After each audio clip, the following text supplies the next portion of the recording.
So I got a comment on one of my videos yesterday. It's interesting because how people find you and find your channel. See, if you're doing videos and you make a comment on somebody else's video, people can access your YouTube channel.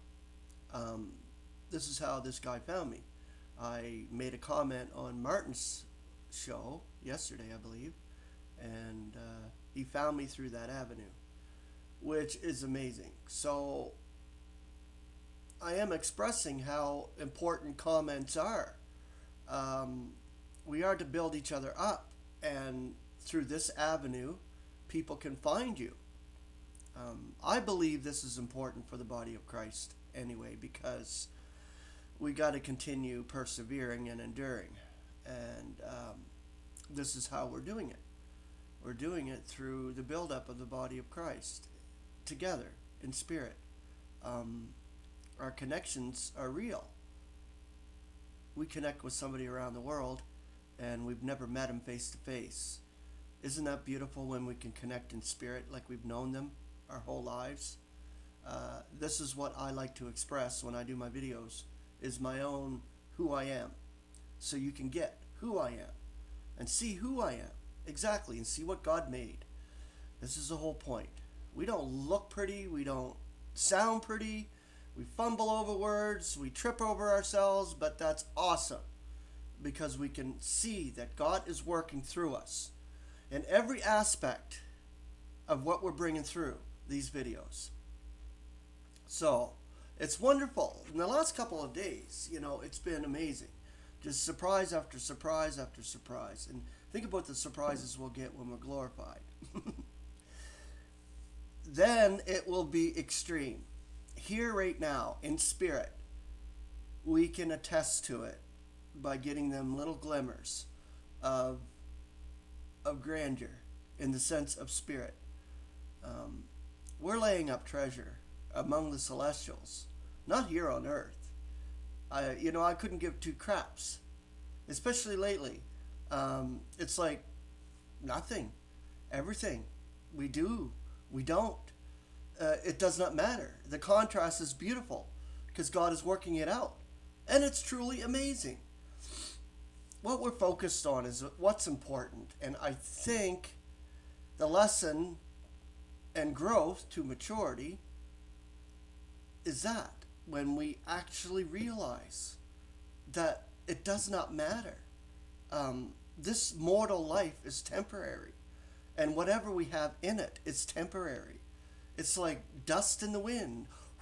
Blow it away. It's gone. On the heartbeat that we're changed from mortal to immortal, and we take up our glorified frames that will be fueled with spirit, the power of God. The power of God in Christ. We will have it all. And new frames. The whole universe is going to see it. We'll be unveiled to the universe. We're low now. We are so low and brought to the end of ourselves. Every moment, I believe, we're brought to the end of ourselves. And this is important. Don't think it's strange that you come to the end of yourself every single day, because it's important. We get a realization of what God is doing, not what we seem to think that we're attaining anything, because we're not. What do we have that we didn't obtain? This is God giving the gifts of the Spirit, the spiritual walk and the spiritual life, and this is what it is. I'm a living example of it. God's grace and God's Spirit. And so are you, the members of the body of Christ, and we connect that way. The supremacy of the Spirit. The future of humanity lies in its spirit. Our bodies indeed will be glorified, and our souls satisfied. Yet even this exultant bliss will depend upon the fact that our very frames will be spiritual, fueled by Spirit, not by soul. We will not be taken over anymore by this corrupt frame. We will have a new glorified frame, vivified beyond the reach of death. And we will be vivified by the fullness of the Spirit. The present mode of operation of the human spirit is not final, nor the ideal of the consummation. The spirit is now with us, in humiliation and weakness, unable to dominate the body which it vitalizes. It is but a feeble flicker of a candle, as compared with the splendor of the sun in the future glory. Difficult as it is to define the function of the spirit in humanity today, we at least have our experience as a check. For the future, we have nothing but a bare word of God. Nevertheless,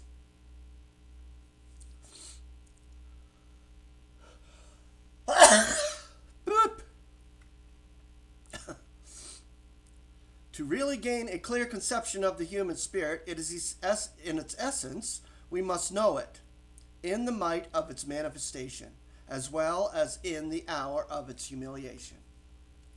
The Word of God can penetrate up to the parting of the soul and spirit. I doubt whether any other literature, unless it is based solely upon the Scriptures, is competent to do this. Even for well-instructed saints, the boundary between soul and spirit is but faintly defined. Hence no one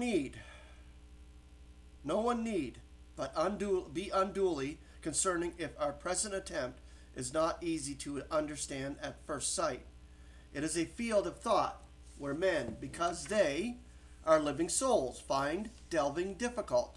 We are constrained by our very constitution to consider things by means of our senses. 5 senses, the soul.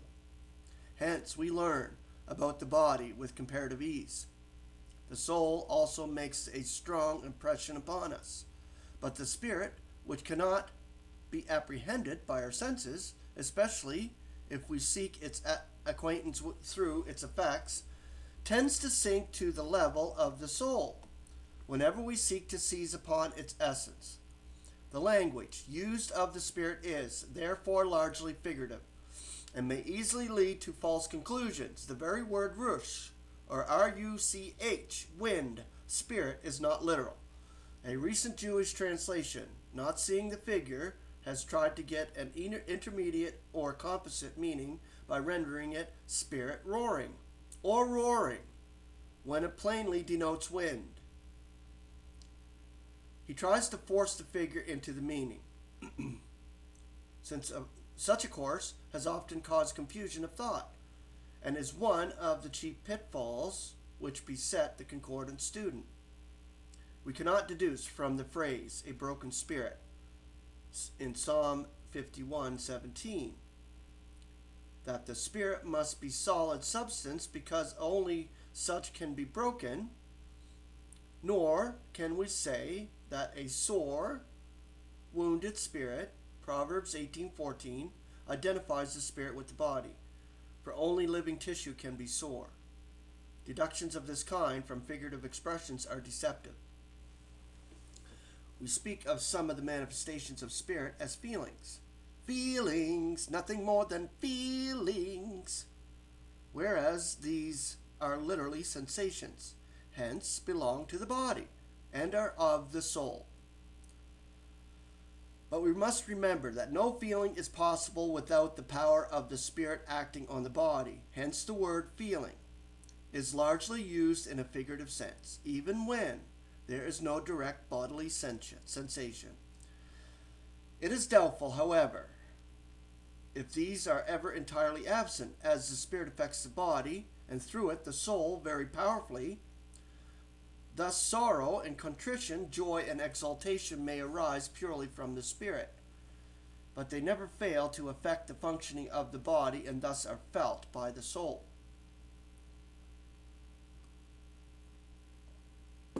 Because we must speak of the manifestations of the spirit in terms of substance and sensation, we have almost lost the power of identifying the spirit and confuse it with its effects.